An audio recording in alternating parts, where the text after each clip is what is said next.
Whether you're looking at a modern townhome near the Google Downtown West project or maybe a single family home in Almaden Valley, the buy is only half of the story. The sell is where the real math happens.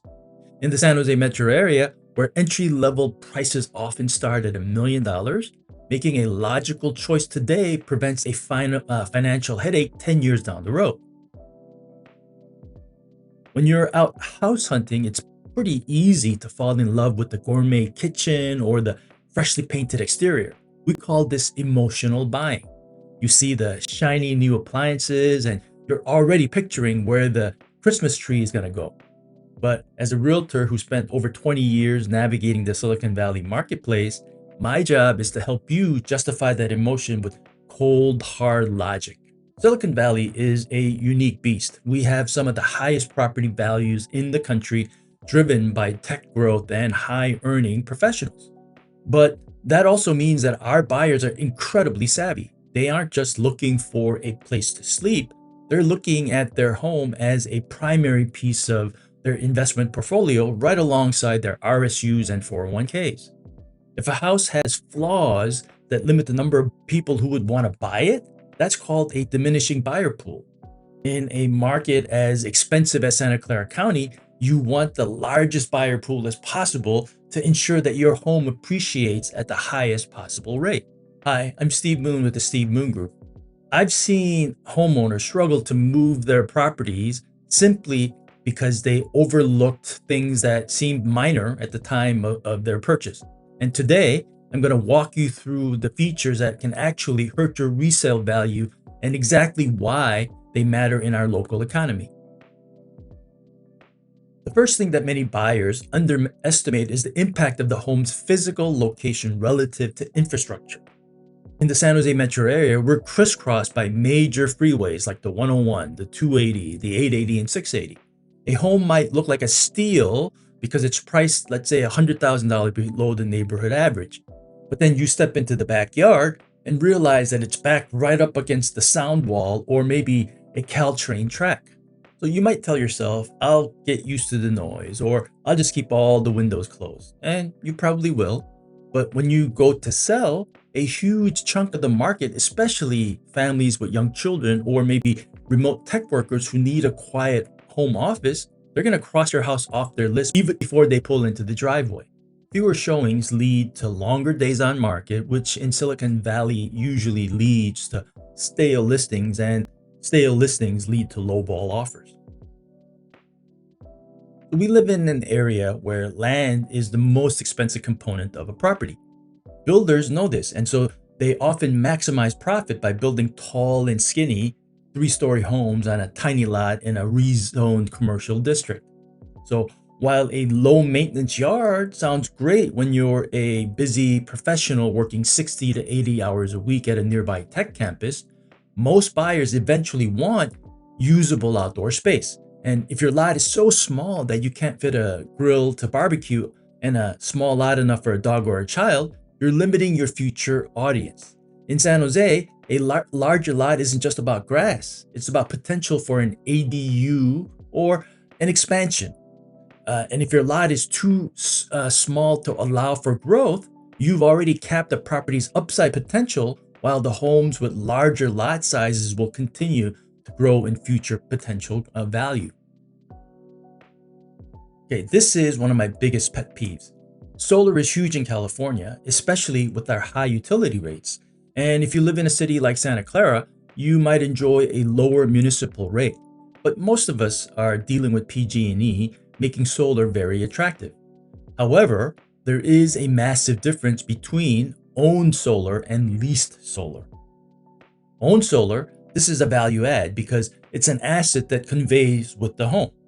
Leased solar, this is a liability. I once had a client who fell in love with the home, but the solar lease had 15 years left on it.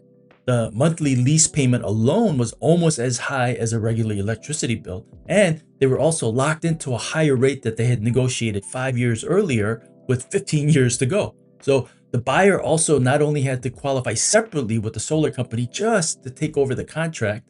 So these were big problems either way prior to getting into escrow. it added a layer of red tape and a monthly debt obligation that turned them off completely. So if you're buying, try to negotiate to have the seller pay off the solar lease in escrow. New construction in San Jose Metro often leans towards three-story floor plans. So while modern and sleek vertical living also has a shelf life. So older buyers, the empty nesters with high equity, often won't even look at a home with a lot of stairs. Parents with toddlers often view these steep staircases as a daily hazard. And carrying groceries up 2 or 3 flights of stairs to get to the kitchen gets very old very quickly. Your home doesn't exist in a vacuum. You could have the most beautiful feng shui compliant home in the entire zip code, but if your neighbor's yard looks like a junkyard, your property value is also going to take a hit. Similarly, look at what's next door. Is it a gas station? Is it a massive apartment complex? Or is it a shopping center? Because these will bring uncontrolled variables, which are also going to be negative. Increased cut through traffic rates, light pollution at night, or parking issues on your own street. And even if these things don't bother you, the negative perception of these issues will drive down the price when you are ready to sell, or it may stop potential buyers from even coming to look at the property. So many Silicon Valley condo and townhomes are governed by homeowners associations. And while HOAs provide great amenities, you also have to look at the hidden health of their financials. We saw a massive crisis in California recently with the new balcony law requiring that all older buildings with hanging structures to have them inspected and repaired if there were any type of safety related issues, whether they had the financial ability to handle the mandatory repairs or not. And this led to many special assessments where homeowners were hit with surprise bills for $25,000 to $50,000 to cover those structural repairs. So imagine telling a buyer that they will have this new financial obligation to absorb right after they close escrow. What percentage of potential buyers will simply move on to another property without these types of burdensome issues to deal with? When you buy into an HOA, you aren't just buying a home, you are also getting into business with all of your neighbors. So if your HOA has low reserves, high fees, and no visible perks like a pool or a park, buyers may be asking, what am I paying for? Or why are we unable to set aside enough money to cover for future maintenance types of repairs? Finally, so let's talk about perception. High voltage power lines or transmission towers are a major deterrent. Whether the actual health concerns are scientifically backed or not doesn't really matter in real estate. If the buyer believes that there is a problem, they are a problem for resale value. It's the impression that matters, not the scientific information. The same goes for natural light. A dark home feels small and depressing. If the home is dark because it's surrounded by trees, that may be a fixable problem. But if it's dark because the building's orientation or lack of windows, that is a permanent flaw that may or may not be able to be resolved by throwing money at it in order to correct the issue. Again, potential buyers will simply swipe on their phones and never even consider your home in the first place. None of these features mean that you shouldn't buy the house. If you get a deep enough of a discount on a home near the 680 because of the noise and you plan on living there for the next 30 years, it may be still a great deal.